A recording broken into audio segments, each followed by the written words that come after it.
This is the Big O Show. This is the Big O Show. Welcome back. Home stretch here on Inside the Paint. Ira taking off the glasses, so we're ready to rock. Some housekeeping here. Avora asked about Kyle Lowry. We talked about him in the first segment.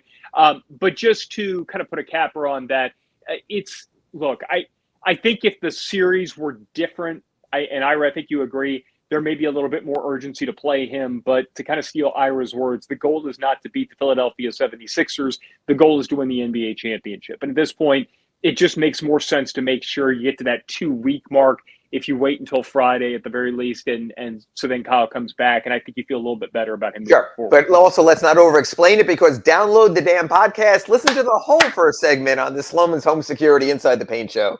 Want to talk about Tyler Hero winning the Sixth Man of the Award in a little bit, but I have to rail on the officiating from Game 1. Ira, I would like to say that I try not to be this guy, but I am. I am a prisoner of the moment. I do go off on officiating potentially.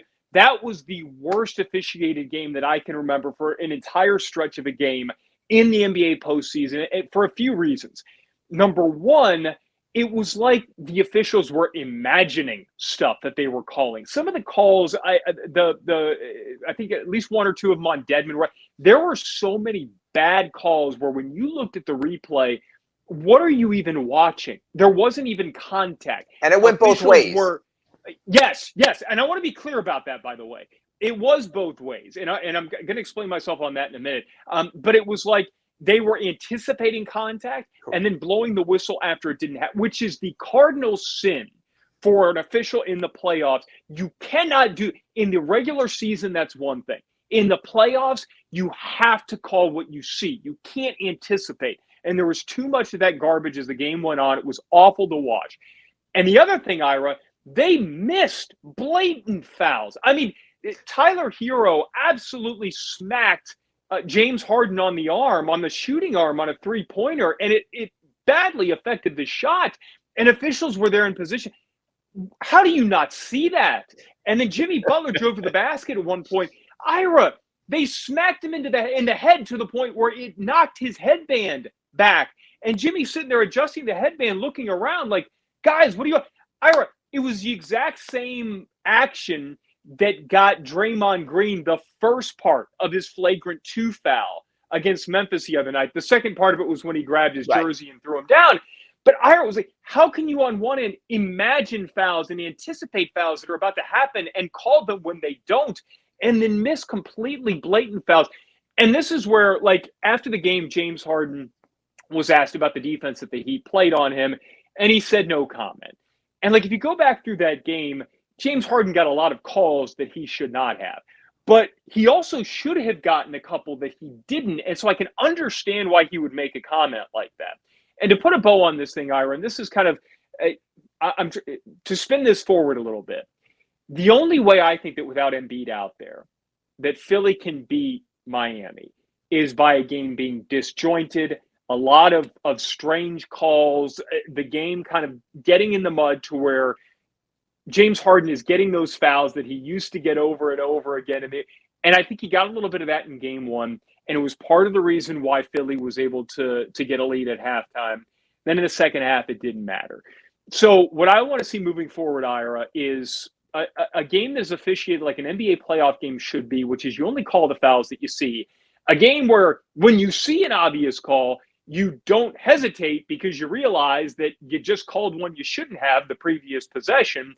And a game where you don't see this disjointed mess, because that's not what playoff basketball is about. Look, you want to see tough defense. You don't want the thing to necessarily be quite as free-flowing and like an international game, maybe like regular season games are, but you do want to let players play. And Ira, the product got to the point where it was unwatchable, and it was because of the officiating, and I don't want to see that again the rest of the series or the rest of these playoffs. But I will say this. Any game involving James Harden has the potential for just that, because James Harden plays more of the game looking to draw fouls than looking to actually put the ball through the hoop.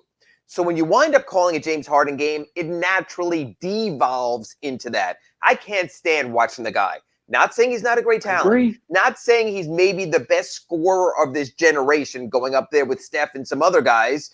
But the way he does it is so unpalatable. Constantly hunting for the contact, contorting his body, throwing to places.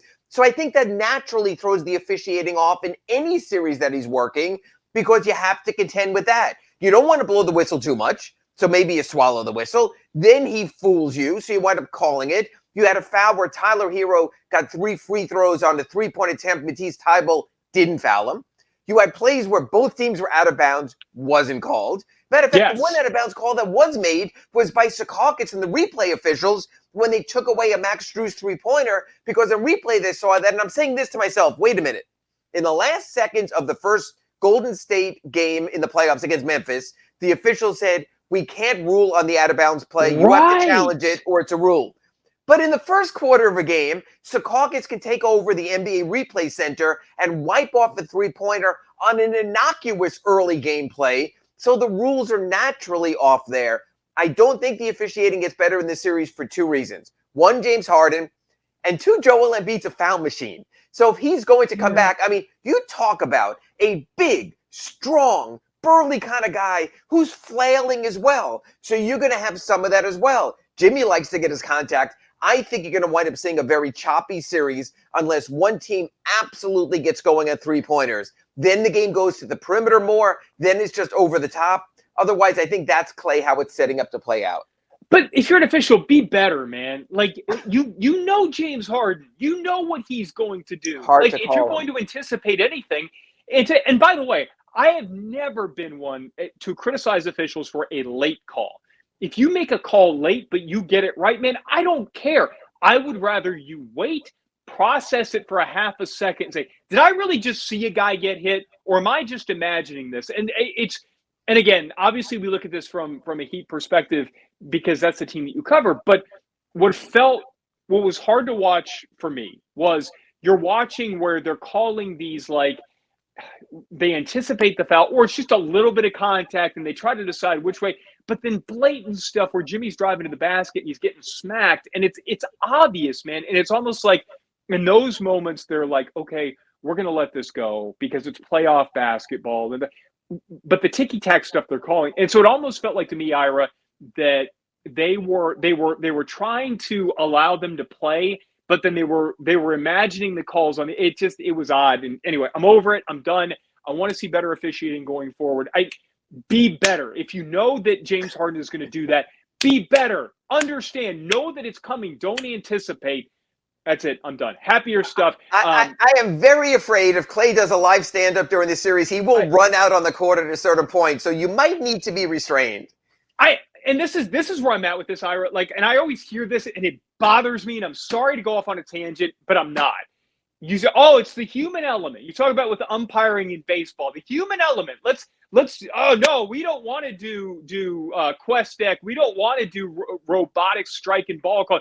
The human element. The human element is about the competitors. It's not about the officials. It's not about be better. Like, anticipate this. You're supposed to be the best officials. You're supposed to be out there and calling things right. It's the playoffs. Let the players play. Let the best players decide the game. Anyway, I could spend 2 more hours on this. Tyler Hero, 6th Man of the Year award. There's no easy transition. Let's be happy. And 96 out of 100 first place votes, Ira. You saw some of this stuff, and I didn't ever think that it was in doubt, but it was kind of funny to me over the last couple of weeks where this perception of who Tyler Hero is from people who don't watch the Heat play.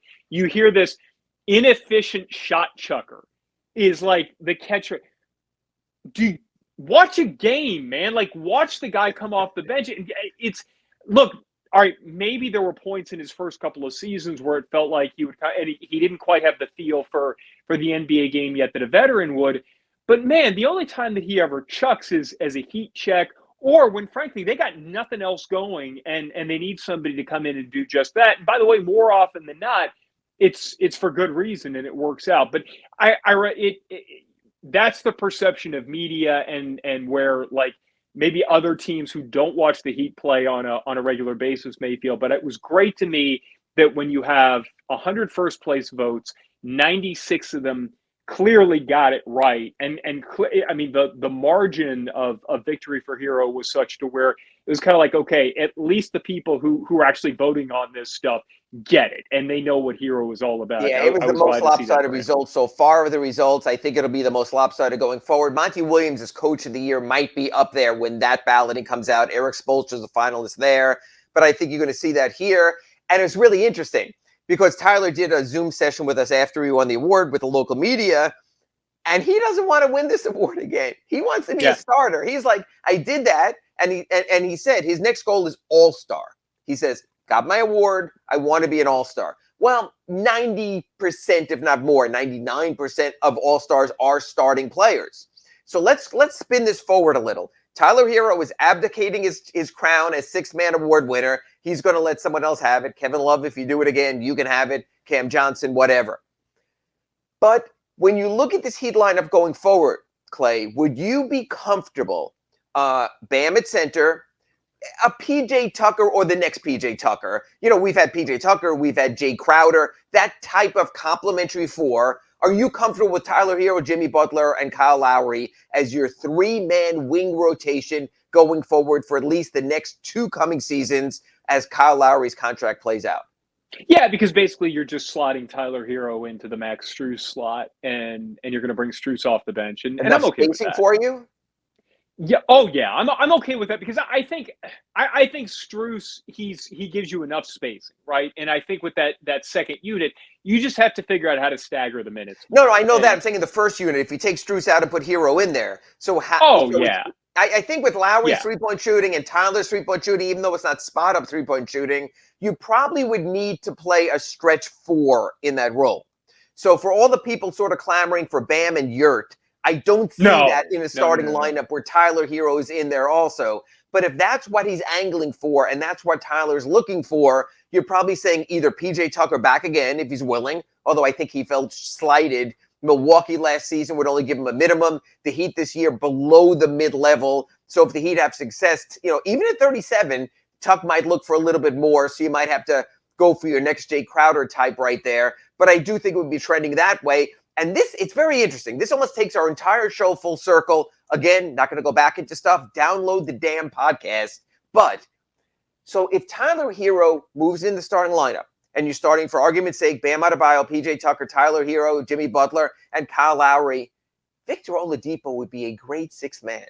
He would fill that role terrifically. Can you get Victor Oladipo, 2-3 years removed from All-NBA and All-Star, to accept that kind of role? If you do, so now we've got you to download segment 1 of the Slomin's Home Security Inside the Paint and segment 2 of Slomin's Home Security Inside the Paint, we discuss contract structure going forward. Then I'd feel comfortable giving Vic a little bit more money to be my sixth man, to basically be sixth in my rotation, but fifth in my heart, and he moves up a little. I just don't know. I really think if you were to ask Victor Oladipo, Vic, starting next season, are you ready to make a career out of being a sixth man? I think you might get the sour Vic face. But if you don't, that might be the perfect answer to all of this. Yeah, and look, I feel like, and I'm not going to say you can't, because I said that in the last segment, you corrected me. I don't see a fiscally responsible way where you bring back PJ Tucker and Victor Oladipo. And I think both are well within their rights to go and seek as much money as they can, and they should. In my opinion, now this is probably going to be unpopular. With this core, I almost think it's more important to bring back PJ Tucker than it would be to bring back Victor Oladipo. I just think that you're talking about. But still, the starting lineup I gave you, if you start Bam and Tuck for argument's sake, and Tyler and Jimmy and Kyle, with what you have in place right now, if it's not Victor Oladipo, you don't have another shot creator off the bench. You'd have Duncan Robinson, three-point shooter, Max Strus, three-point shooter, Caleb Martin, three-point shooter, 3-and-D kind of player. So you wouldn't have necessarily another player like that unless you're first-round pick and Javonte Smart, Haywood Highsmith. He's not a shot creator. So it's interesting. You move Tyler up one rung because he's earned it and deserved it. But then if you don't bring Vic back, you're going to have to sort of find on the cheap another shot creator to slot in there. So it's interesting how it all dovetails. Here's your solution, and we're running out of time. I do want to finish with looking ahead tonight. But your solution to me would be start it to make Tyler happy. but then stagger, maybe take him out a little bit earlier to where then he Okay. comes in when the other guys are out, and you have him out there with the Struce. So you kind of stagger the minutes maybe a little bit differently. And I think Spo, if anything, has shown that he can be fluid with that over his career. So I think there's your solution. Tonight, you tell me, because Jim Barry from CBS4 asked Spo after the game. I thought it was hilarious. He said, "Hey Spo, what adjustments can you see Philadelphia making?" And Spo goes, "Jim, I'm not there. You got to give me some time here." Ira Winderman, last few seconds of this show, what adjustments can Philly make, and do you think it'll matter tonight? I think a lot more attack mode from James Harden, a lot less DeAndre Jordan, playing a lot of small ball. And the adjustment from Philly is this. George Niang, Danny Green, their three-point shooters have to make threes. If their three-point shooters get going early, completely different game. If their three-point shooters don't get going early, can't be a different game. Make or miss right now. That's all Philly has in their arsenal. That's all they have left. They have to make the long ball. Great stuff, guys. Thanks for hanging out with us. Game 2 tonight. Hopefully next week we're talking about another very successful Heat run. Join us again next week. The Big O Show rolls on next right here. You've been